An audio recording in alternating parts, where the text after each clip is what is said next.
अस्सलाम वालेकुम, welcome into my YouTube channel. आज का जो हमारा अकाउंटिंग का टॉपिक है उसमें हम पढ़ने जा रहे हैं डेप्रिसिएशन का टॉपिक है। ये सेक्शन सी में आता है सेकंड ईयर के। तो डेप्रिसिएशन का टॉपिक में सबसे पहले हमको कंप्यूटेशन सीखनी होगी कि डेप्रिसिएशन किस तरीके से निकाला जाता है। इसके 4 मेथड होते हैं, तो चारों मेथड हम देख लेते हैं। चारों के फार्मूले आज हम देख लेते हैं।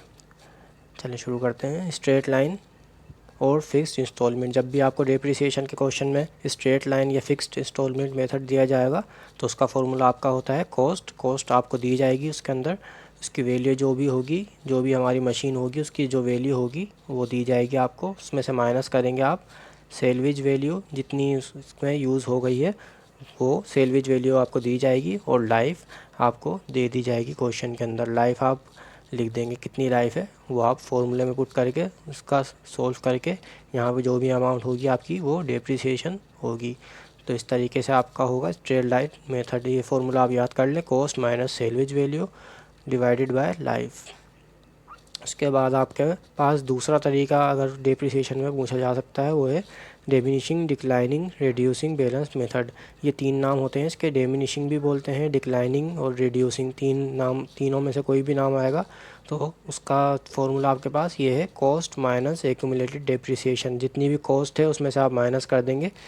एक्यूमुलेटेड डिप्रिसिएशन का मतलब होता है कि पिछले साल की डिप्रिसिएशन वो आप माइनस करेंगे और उसके बाद मल्टीप्लाई बाय रेट आपको दिया जाएगा, वो आप यहाँ पे रेट पुट कर देंगे। Cost minus accumulated depreciation multiply by rate. इसका आप सोल्व करके कैलकुलेटर से उसका आंसर आप लिख देंगे, वो आपकी हो गई डेप्रिसिएशन। अच्छा, जो तीसरा मेथड आपको दिया जाता है क्वेश्चन में वो है आवर्स मेथड। आवर्स मेथड में आपके पास क्या है, ये फार्मूला तो ये होता है एवरेज रेट पर आर।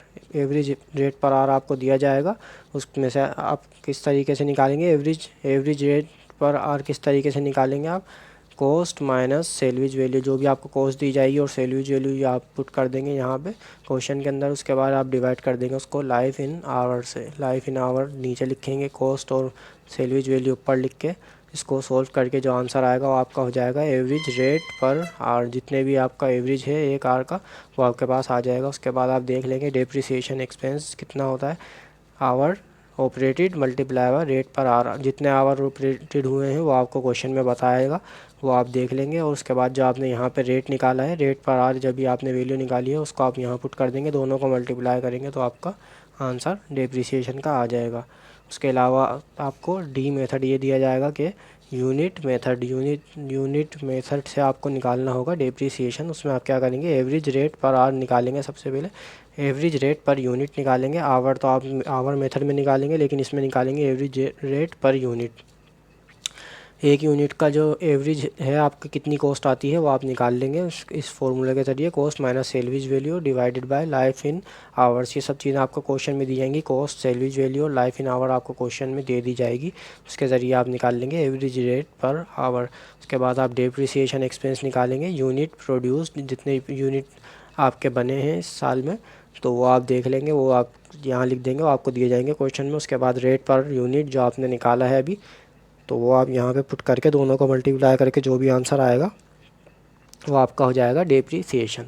तो इस तरीके से ये 4 तरीके आते हैं। ज़्यादातर ये जो है स्ट्रेट लाइन और डिमिनिशिंग मेथड आता रहता है, और ये वाला आवर मेथड और यूनिट मेथड कभी कभार आता है। तो ये चारों फार्मूले आपको याद करने होंगे कि किस किस तरीके से आपको डेप्रिसिएशन निकालना होता है। उसके बाद चार्ट फॉर बुक वैल्यू का चार्ट अगर आपसे पूछ लिया जाए कि बुक वैल्यू का चार्ट बनाएं तो सबसे पहले आप कॉस्ट ऑफ मशीन यहाँ लिख देंगे। कॉस्ट जितनी भी होगी उसकी दे दी जाएगी। उसके बाद आप डेप्रिसिएशन हर साल की, यहाँ पे आप साल लिखेंगे क्योंकि आपको ये साल की डेप्रिसिएशन निकालनी होती है। 2005, 6, 7 जो भी आपके ईयर होंगे इधर, वो आप इधर पुट कर देंगे। उसके बाद अमाउंट लिख देंगे उस मशीन की जो अमाउंट है, और उसके बाद डेप्रिसिएशन हर साल का जो आपका निकला है हर साल का डेप्रिसिएशन लिखेंगे। उसके बाद आप डेप्रिसिएशन लिखेंगे यहाँ पे, जितनी भी डेप्रिसिएशन की वैल्यू होगी वो आप लिखेंगे सबसे पहले साल में। फिर उसके बाद पिछले साल की ये वाली वैल्यू आप यहाँ लिखेंगे और प्लस कर देंगे इस साल की वैल्यू, तो ये आपकी हो जाएगी 2 साल की डेप्रिसिएशन। उसके बाद आप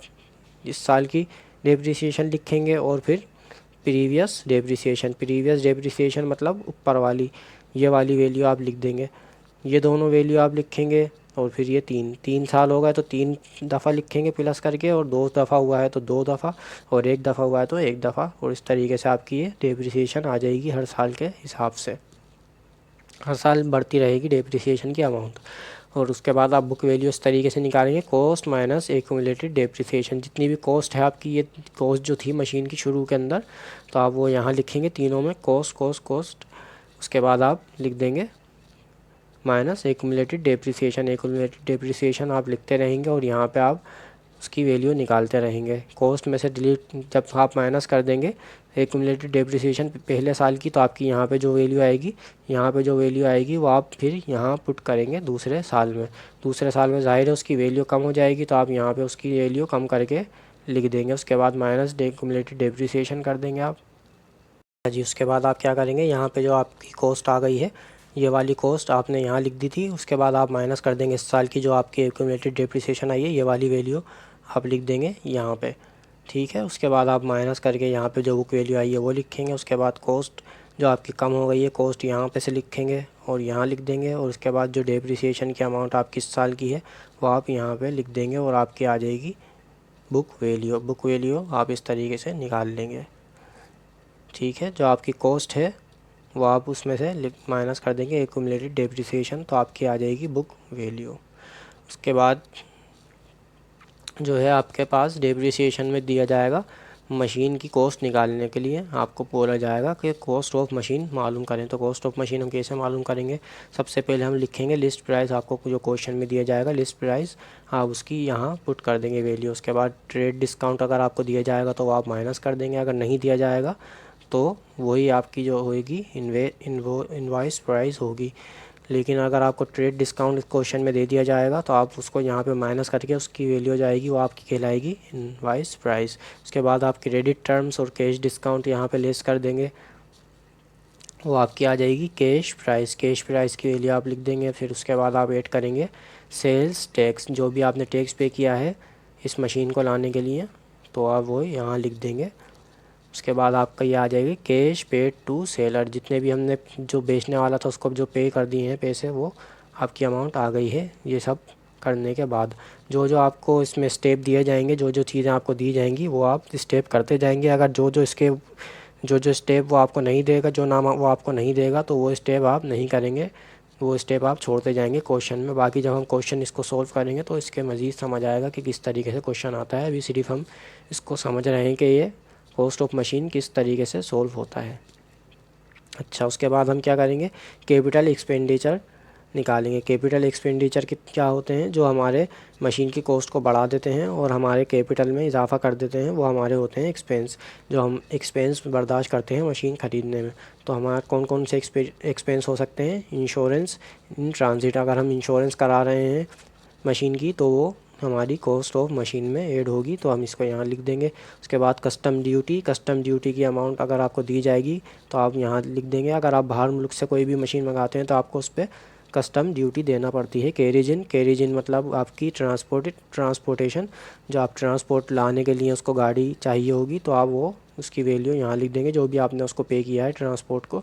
उसके अलावा आप इंस्टॉलेशन एंड फाउंडेशन, जो इंस्टॉलेशन चार्जेस होते हैं वो आप यहाँ लिख देंगे। और उसके बाद टेस्ट रन कॉस्ट, उसकी वैल्यू अगर आपको दी जाएगी तो आप यहाँ लिख देंगे। लेबर, जो भी मज़दूर वगैरह आपने अगर लगाए हैं उस मशीन वगैरह को उठाने के लिए और फिक्स कराने के लिए, तो उसकी अमाउंट आप यहाँ लिख देंगे। उसके बाद चेटिंग एंड फॉरवर्डिंग चार्जेस, अगर आपने चार्जिंग वो किया है, चेटिंग वगैरह की है और फॉरवर्ड किया है मैसेज को, अगर आपके उसके चार्जेस भी लगे हैं तो उसके भी आप चार्जेस यहाँ पे ऐड कर देंगे। और ETC, अगर इसके अलावा भी अगर कोई चार्जेस दिए जाएंगे, जो भी एक्सपेंस आपको दिए जाएंगे कैपिटल एक्सपेंडिचर, उसके नाम आप लिख के यहाँ पे उसकी वैल्यू लिख देंगे। जो जो आपको नाम दिए जाएंगे सिर्फ आप वही उनके ही नाम लिख के उसकी वैल्यू उसके सामने लिखेंगे, ना कि सारे, ठीक है।